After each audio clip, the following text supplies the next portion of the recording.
এই যে ইশরাত এখনো ওঠে নাই। এই যে মিশরাত কান্না করছে, ইশরাত আপু ওঠে না দেখে। তো ইশরাত আপু কি আছে? ওই যে, ওই যে।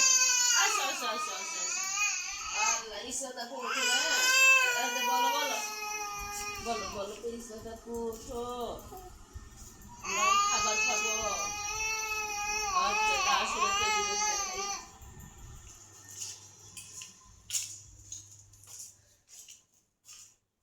আর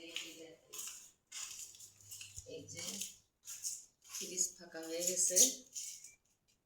আসলে মাংস যার যার তার তার নিয়ে গেছে আত্মীয় স্বজন। তো এটা এখন আমরা এখন থুই মানে নর্মালি খাবার দাবার এটা ওটা বক্স। আর মাংস খেয়েছি। হ্যাঁ, এই পাশে এই পাশে আমাদের মাংস আছে, বাড়ির সবার সদস্য।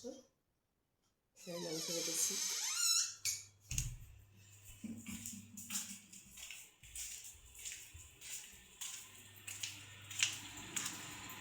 প্রাইভেট নাই তোমার? আছে তো, ইংলিশ প্রাইভেট আছে।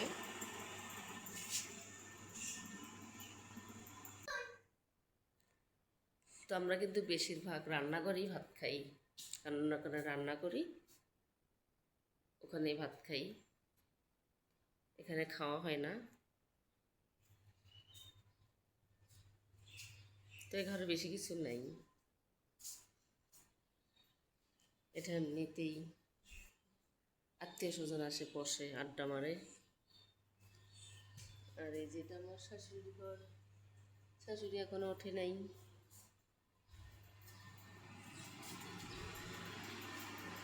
এই যে ইশরাত ঘুমিয়ে আছে। ও বাবা, এই যে মিশরাত।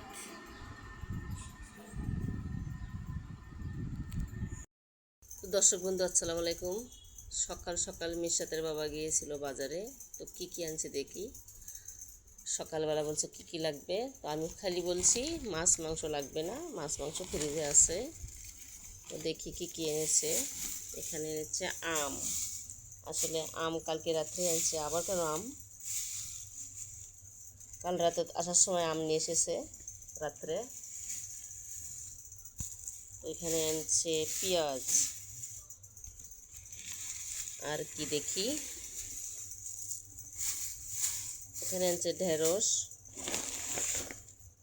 এখানে আনছে হচ্ছে পটল কাঁচামরিচ। আরও আছে করলা,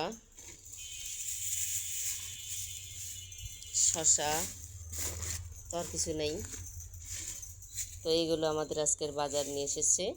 ওর বাবা এসেছে কাল রাত্রে, আম নিয়ে এসেছে আসার সময়। তো ও আমগুলো আনার সময় বাচ্চাদের কেটে কেটে দিয়েছি, আরও আছে। তো হয়তো ভাবছি আমি চলে যাব সকালবেলা, আরও আম নিয়ে এসে দিই। তো আম নিচ্ছে, বাজার আমাদের কাছাকাছি, তো ওই জন্য বেশি করে বাজার আমরা করি না। আসলে আমি খালি বলছি যে কম বাজার নিয়ে এসিও। আসলে আমি শুধু বাজার এই সবজি খাই, আমার ছোটো বাচ্চারা খায় না, ওরা শুধু মাছ মাংস খায়। তো কি এগুলাই আমাদের বাজার। পেঁয়াজ আরও কিন্তু আছে, মানে ঈদের মধ্যে 5 কেজি আনা হয়েছে, তো আরও আনছে। বাজার করার সময় হুঁশ থাকে না।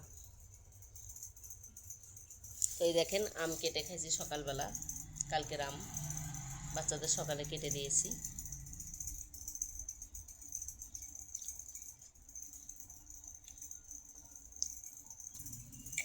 তো এই যে কী বসে দিয়েছি, ঢেঁড়স কাটলাম, তারপরে যে বসে দিয়ে এলাম মাংসের কয়েক টুকরা ভাজি ছিল তাক দিলাম।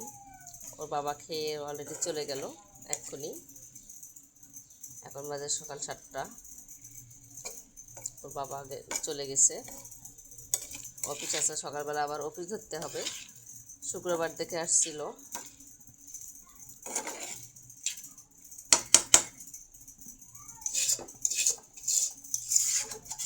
সরকারি চাকরির অনেক সুযোগ সুবিধা আছে, কিন্তু কোম্পানির চাকরির কোনো সুযোগ সুবিধা নেই, শুধু কষ্ট। এই বাচ্চাদের বলছি লেখাপড়া করো ভালো করে, নিজে কিছু ভালো কিছু করতে পারবা।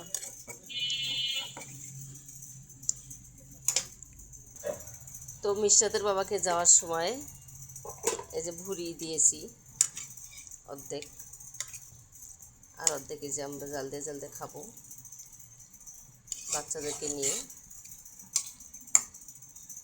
তো আমি ভুড়ি কমই খাই, বাচ্চারা খাবে।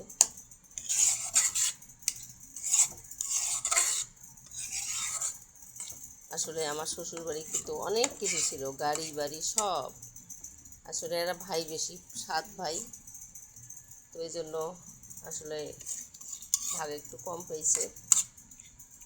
তাছাড়াও ছোট ছোট কিছু বলতেও পারে নাই, যা দিছে তাই।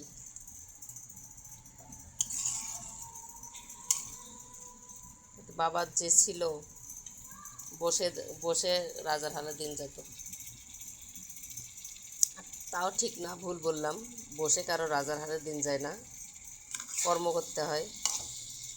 সে কোটিপতি হোক আর দেশের প্রধানমন্ত্রী হোক, করে খেতেই হবে।